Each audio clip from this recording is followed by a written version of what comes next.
on. Come on. Hey. Hey. Come on.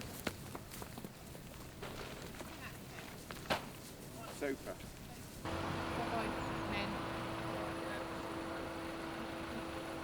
That was handy that they were there, wasn't it? We moved the cows today across from the other side of the road here at Berry Lodge Farm at Hambledon, and they're in a bit of green grass. There's not a lot here because it doesn't rain, but there's enough to keep them going for a little bit.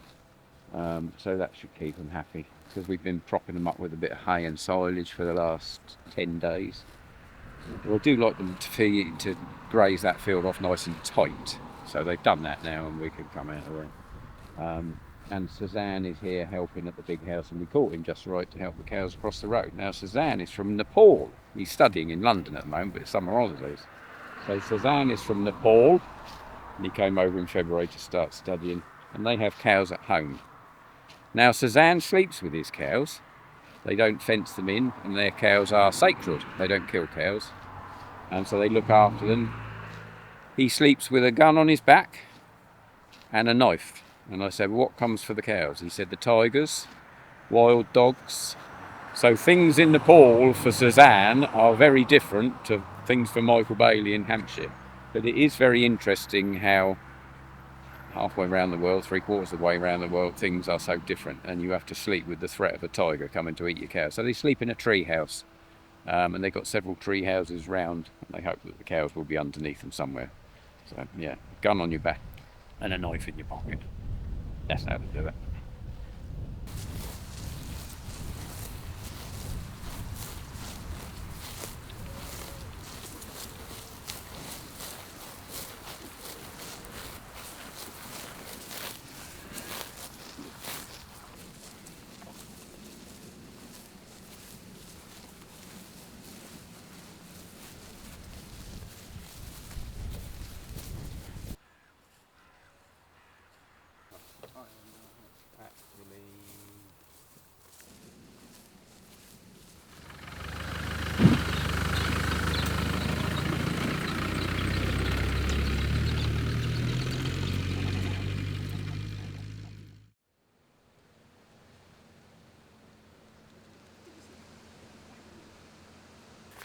Bit of linseed.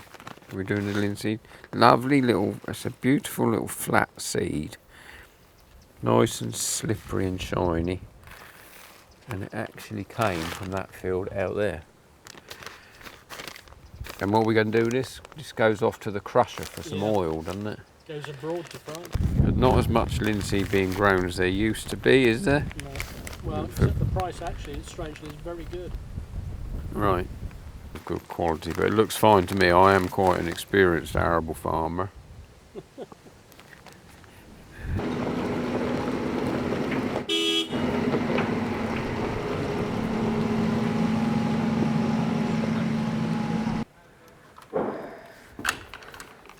Come on, Brenda.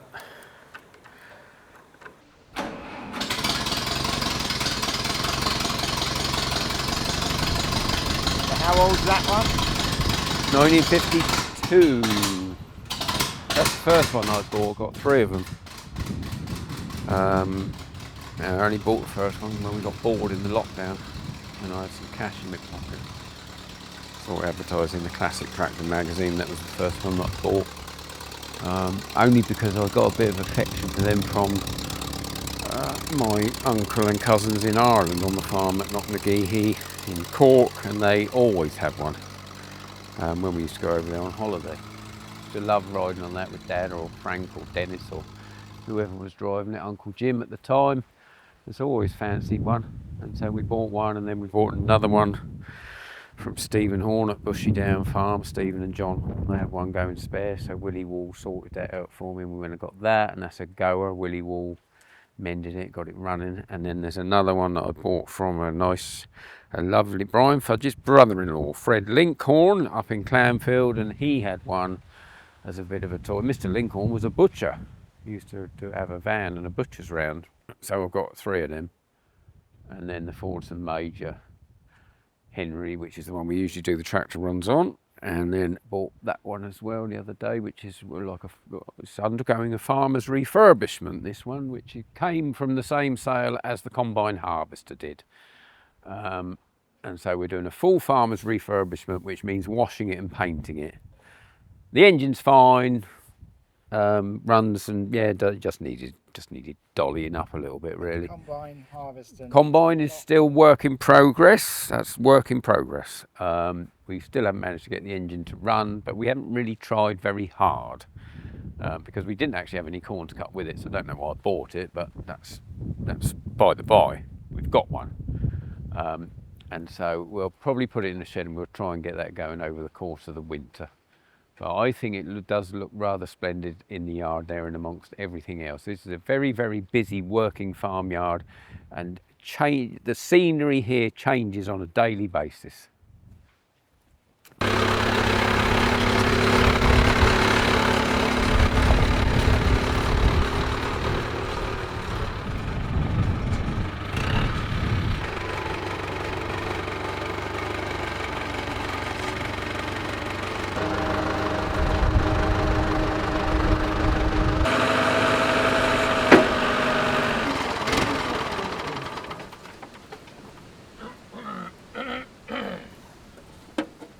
Oh no, that's all right, because I was expecting that to leak oil. Because when you take something apart and you put it back together, you never know whether you put it back together right, really. I've got 2 new pipes on there now. So at least we've solved another little oil leak on Honey, and I think she's fairly oil leak free at the moment. I know I said it before, she doesn't look very pretty, but I do like that tractor. So we'll bag a few nuts off, because the nuts come delivered from Mole Valley and they blow them into here. And then we bag them off.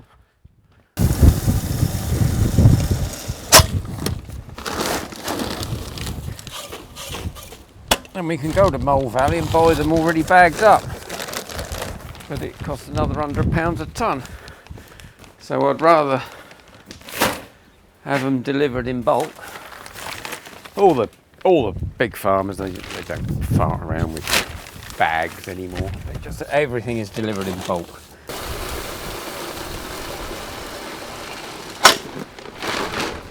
And this is a nut.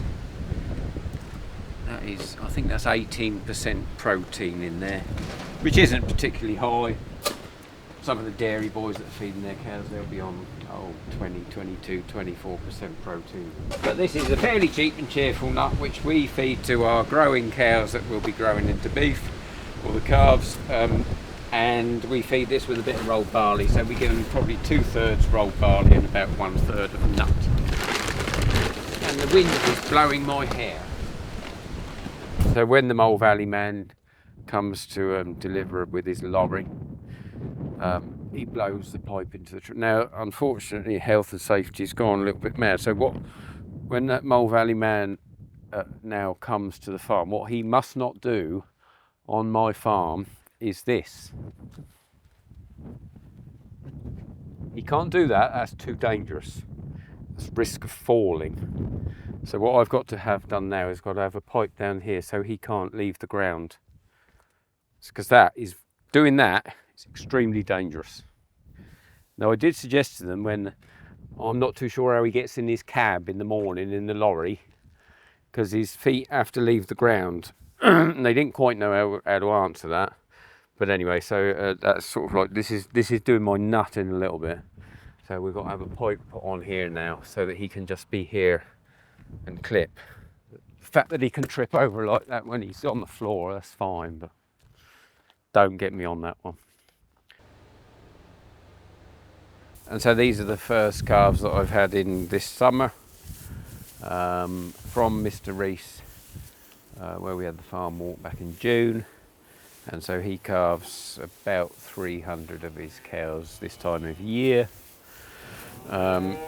And initially he keeps the Friesian heifer calves, and then he starts calving to an Angus bull, and they are the calves that I then buy from him. So there's a pretty white faced one. That one's probably out of a Montbéliard cow. And so these are all Aberdeen Anguses.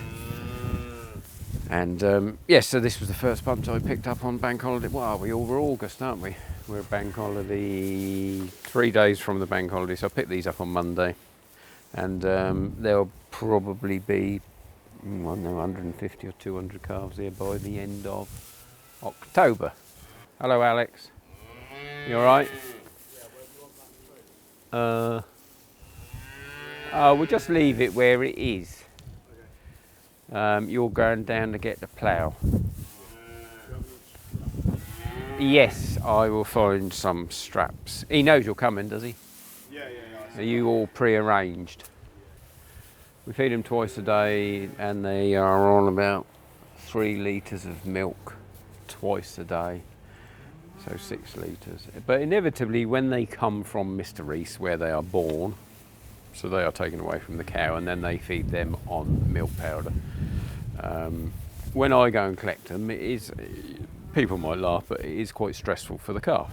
So they are put in a livestock trailer and they are given a journey back to here. They look lovely and bright and bonny, nothing wrong with them at all.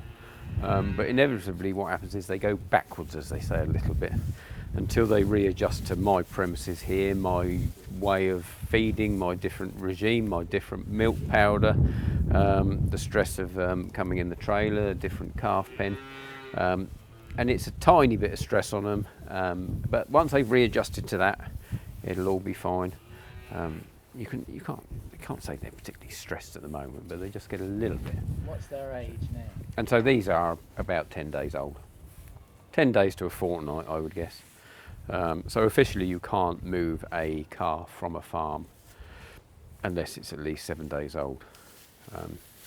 But the practicalities are really, by the time it's born on the dairy farm, it's had an ear tag put in it, you register it with the British Cattle Movement Service, and the passport comes back. That all takes several days, and so the reality is you're very unlikely to get the passport back by about a week. So if it's about a week old, then you can move it. So yes, all fine. And this is a mixture of boys and girls, and all looking quite nicely. And the calf trade is very good, and I'm paying nearly double now for these calves than I was this time last year. Supply and demand on the beef trade. Beef is very short in America, cow numbers are down. Yeah, a variety of reasons. And I did read a headline in one of the farming books that came the other day that globally beef, what do they call it when people eat it? Consumption. Beef consumption is, they reckon, due to rise by about 11% over the next couple of years. So it would appear that the cattle prices are going to stay fairly high, because we all like a burger, we all like a bit of steak. How was the hay harvesting? Hay is grim. Hay is very grim. Anything really, any growing product this year. So whether it's grass to make your hay, grass to make your silage, the maize crops, the fodder beet, it's just all been so terribly affected by the lack of rain. The yields were, I guess, okay for the arable farmers. They didn't set the world alight for sure because of the lack of rain, but I don't think anything was particularly disastrous. It was just average or a little bit below. But the world market and stuff just doesn't seem to be particularly bouncy for the wheat and the barley. But that a bit put your costs up through the winter if you haven't. Well, hay, I think I'm all right for hay, straw and silage, so I'm all right. But there are a lot of farmers who won't be. Especially, you know, the dairy boys who, the dairy farmers that have got 200 or 300 or 400 cows in front of them, and they have got to feed them all winter. It's a big concern. So we've got some older ones here that are 6 months old, probably not quite 6 months old, left from the spring. And I've just agreed to sell some of the better ones in here. So like this one, there's about 15 or 16 in there, black Anguses, and then I sell the black and white ones and the Belgian blue as well. Yes, they will go to a private buyer, and they'll probably end up, because these are actually still bulls. the boys in here, so they'll go to a bull beef unit. But they do grow well if they're still a bull. They grow very rapidly. It depends if you can put up with the hassle of them being a bull.